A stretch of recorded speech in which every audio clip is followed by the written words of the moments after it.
माझ्या अंगावरून स्विफ्ट गेली होती.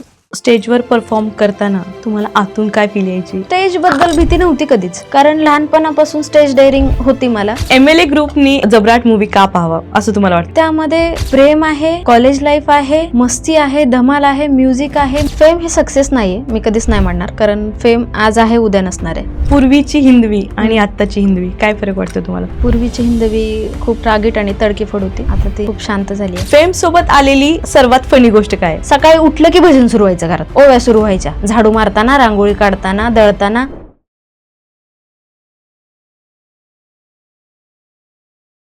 नमस्कार, MLA टॉक शो मध्ये तुमचं मनापासून स्वागत आहे. मी आहे तुमची होस्ट अभिलाषा. फेसबुकवर सर्च करा MLA महाराष्ट्रीयन लेडीज असोसिएशन आणि लगेच जॉईन करा. सो आजचा एपिसोड खास आहे, कारण आजच्या एपिसोड मध्ये आपल्याकडे आहे नृत्य, अभिनय आणि ग्रेस याचं परफेक्ट कॉम्बिनेशन, हिंदवी पाटील मॅम. सो लहानपणीपासून आपल्या टॅलेंटने प्रेक्षकाचं मन जिंकणारी, स्टेज असो या स्क्रीन असो, प्रत्येक ठिकाणी स्वतःची वेगळी छाप सोडणारी आणि हिंदवी आजच्या तरुण कलाकारासाठी प्रेरणा आहे. सो आज तिच्या प्रवासामागची गोष्ट, संघर्षाचे यश आणि स्वप्न आणि तिच्या मनातल्या नृत्य आणि अभिनयाच्या भावना जाणून घेऊया. सो स्वागत करूया हिंदवी पाटील मॅमचं. मॅम मनापासून धन्यवाद. Thank you ma'am. सो मॅम कसं वाटतंय, म्हणजे खूप क्विक कॉलवर आपण जॉईन झालं झालो. छान वाटतंय, आणि तुमच्याकडून MLA बाबतीत ऐकलं तर आणखीन छान वाटतंय. Thank you so much. सो सुरुवात करूया आपण तुमच्या लहानपणीपासून. सो लहानपणी नृत्याची ओढ आहे असं कधी वाटलं? कितव्या वर्षीपासून? मला आठवतं तसं माझा फर्स्ट डान्स परफॉर्मन्स हा म्हणजे आम्ही बार्शीत राहायला आहोत प्रॉपर 2000, म्हणजे आता 24 वर्ष होऊन गेली म्हणायचं बार्शीत आम्ही राहतोय. तशी प्रॉपर तर मी धुळ्याची आहे, पण फर्स्ट डान्स माझा म्हणजे बार्शीतच झाला. आय थिंक मी शिशुविहारमध्ये होते त्यावेळी. आणि म्हणजे लहानपणी कसं की नाच रे मोरा किंवा असावा सुंदर चॉकलेटचा बंगला अशा पद्धतीची गाणी होती, आणि ते आपल्याला शिकवले जायचे टीचर्स थ्रू. तेव्हा मी खूप छान पद्धतीने करायचे. तर शिक्षकांनीच मम्मीला फोन करून सांगितलं होतं की तिला आम्ही डान्समध्ये घेतोय, गॅदरिंग आहे शाळेचं.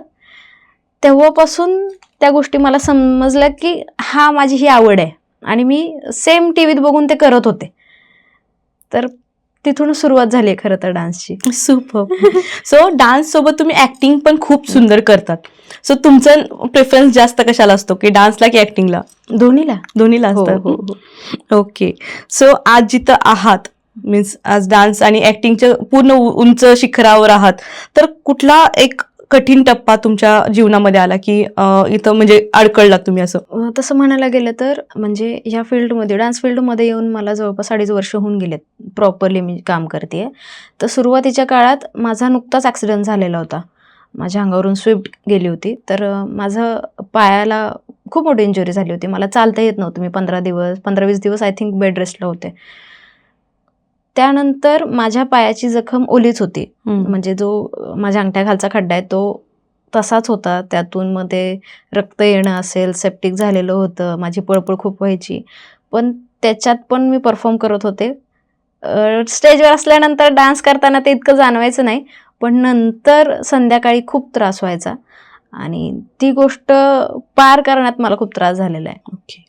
सो स्टेजवर परफॉर्म करताना तुम्हाला आतून काय फील यायची? म्हणजे कधी भीती वाटली स्टेजची स्टार्टिंगला? स्टेज बद्दल भीती नव्हती कधीच, कारण लहानपणापासून स्टेज डेअरिंग होती मला.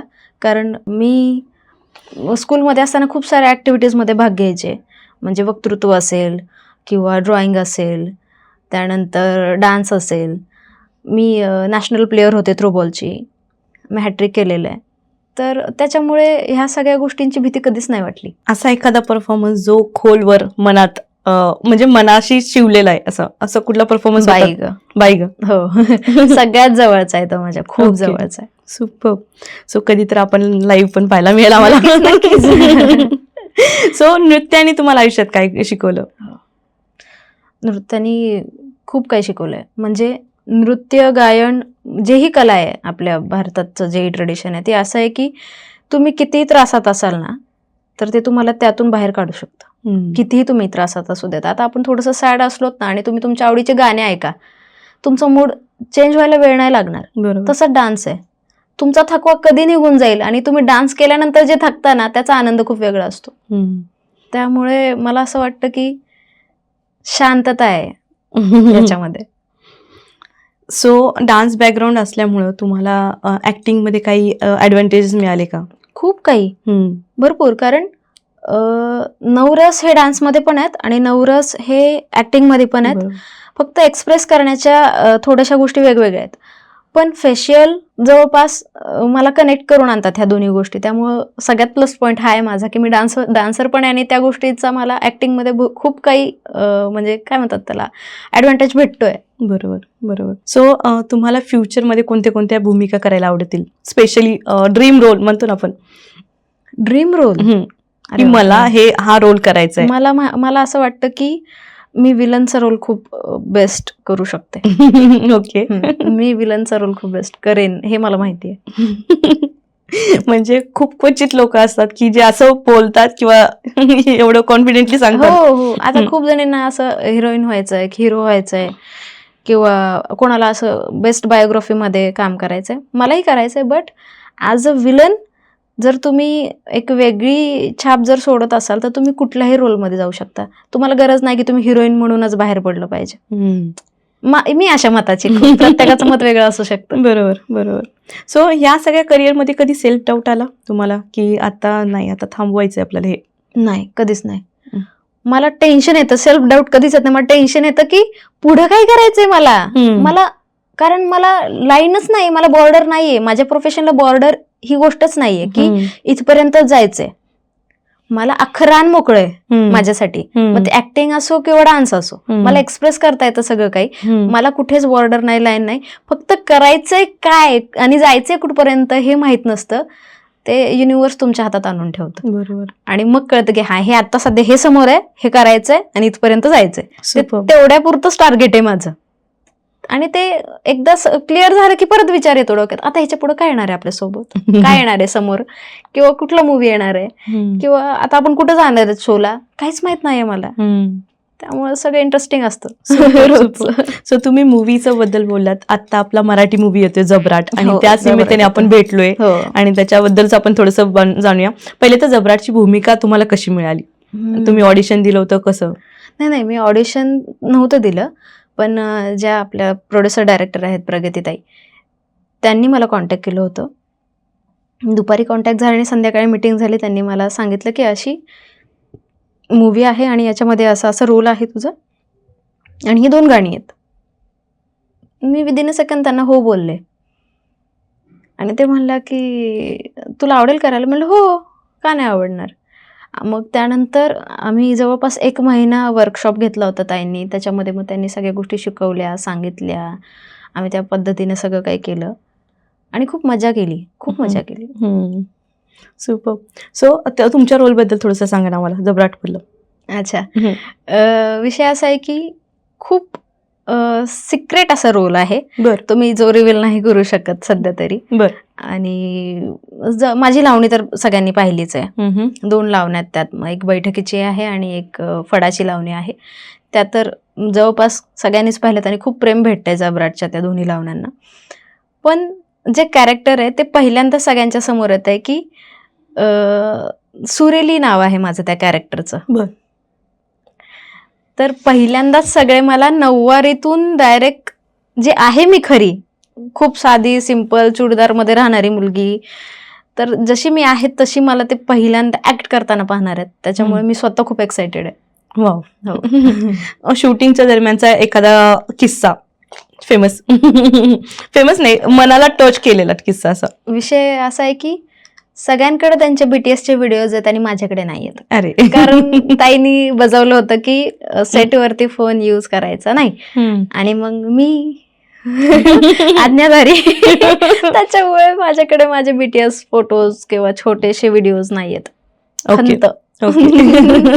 सो MLA ग्रुपनी जबराट मूवी का पाहावा असं तुम्हाला वाटतं? हो, MLA ग्रुपच्या सगळ्या महिलांनी किंवा पूर्ण महाराष्ट्राने जबराट मूवी पाहायलाच हवा.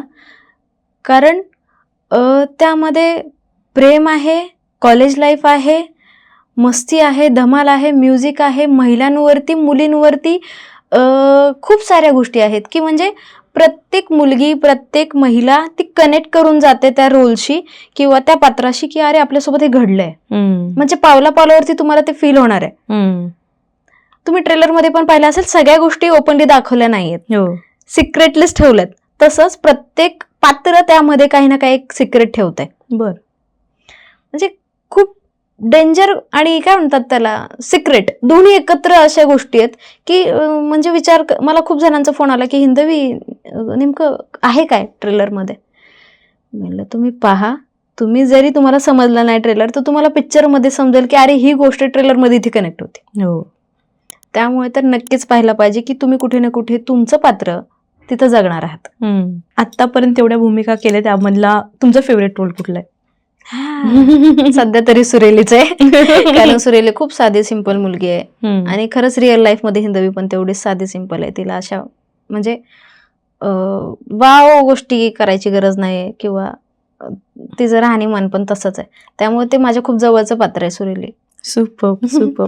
सो सक्सेस म्हणजे तुमच्यासाठी काय आहे? फेम की फुलफिलमेंट? फेम हे सक्सेस नाहीये, मी कधीच नाही म्हणणार. कारण फेम आज आहे उद्या नसणार आहे. ही गोष्ट पहिले तुम्ही सगळ्यांनी डोक्यात ठेवली पाहिजे.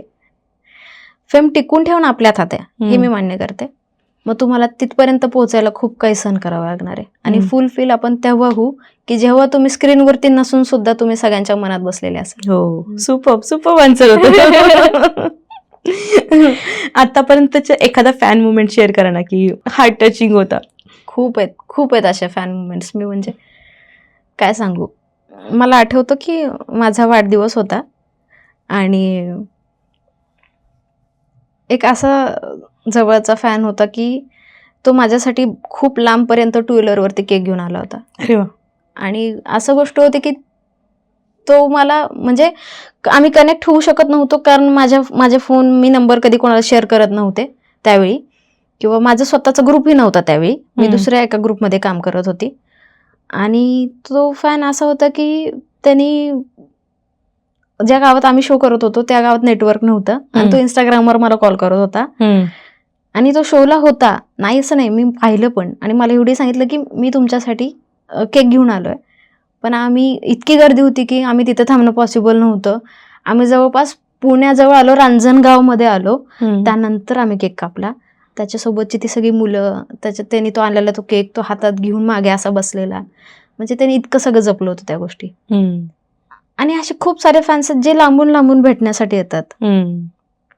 कोणी माझ्यासाठी कॅडबरी घेऊन येतं, कोणी पेन आणतं, कोणी चॉकलेट घेऊन येतं. आता परवा दिवशी सातारा शोला एकाने घरचं गाईचं तूप घेऊन आले माझ्यासाठी. आणि छोटे छोटे मुली मग त्याचे ड्रॉइंग्स काढून आणतात. कोणी फोटोग्राफर असेल तर तो म्हणजे फोटो फ्रेम घेऊन येतो. म्हणजे खूप सारे गिफ्ट्स आहेत असे माझ्याकडे. मोठे नाही आहेत, महाग नाही आहेत, पण त्यांच्या ज्या फिलिंग्स आहेत ना ते म्हणजे खूप महत्वाचे आहेत माझ्यासाठी, खूप महत्वाचे. सो पूर्वीची हिंदवी आणि आत्ताची हिंदवी काय फरक वाटतो तुम्हाला?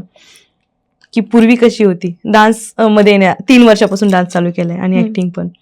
सो पूर्वी कशी होती? पूर्वीची हिंदवी खूप रागीट आणि तडकेफड होती. आता ती खूप शांत झाली आहे, बरेच शांत झाली आहे. म्हणजे आधी असं होतं तिचं की समोरचा व्यक्ती आपल्याला चुकीचं बोलते ती सहन नाही करून घेणार. पण आत्ताची हिंदवीने स्वतः इतके बदल केलेत की समोरचा तिला कितीही बोलून जरी निघला तर ती हे विचार करते की त्याचे विचार किती खालचे आहेत, की तो व्यक्ती त्यांनी मला जाणूनही नाही घेतलं की मी काय आहे नेमकी. मग ते कोणी असू देत समोर, आणि तो त्याचं ओपिनियन देतोय त्या गोष्टी बाबतीत किंवा तो वागतोय तसा. त्याच्यामुळे ती it's okay, direct flush, it's okay. Super.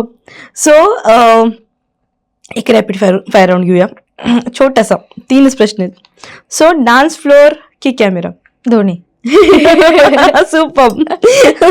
So classical dance की बॉलिवूड? लावणी. सो बॉलिवूड मध्ये पण लावणी आहेत, तर तुम्ही त्या कधी हे लावणी इन द सेन्स की आहेत ना बऱ्याच गोष्टी लावणी टाईप, म्हणजे त्या कधी परफॉर्म केल्या? हा, मी ते सांगते तुम्हाला की टिपिकल लावणी ही खूप वेगळी आहे. त्यामध्ये 3-4 प्रकार आहेत. बैठक झाली, त्यानंतर शृंगारिक झाली, विरह झाली, अशा खूप साऱ्या म्हणजे अशा पद्धती आहेत त्यामध्ये. आणि त्याला त्याच पद्धतीने साकार केलं, सादरीकरण केलं तर ते खूप छान उमटून दिसतं किंवा त्याचा गोडवाच वेगळा आहे.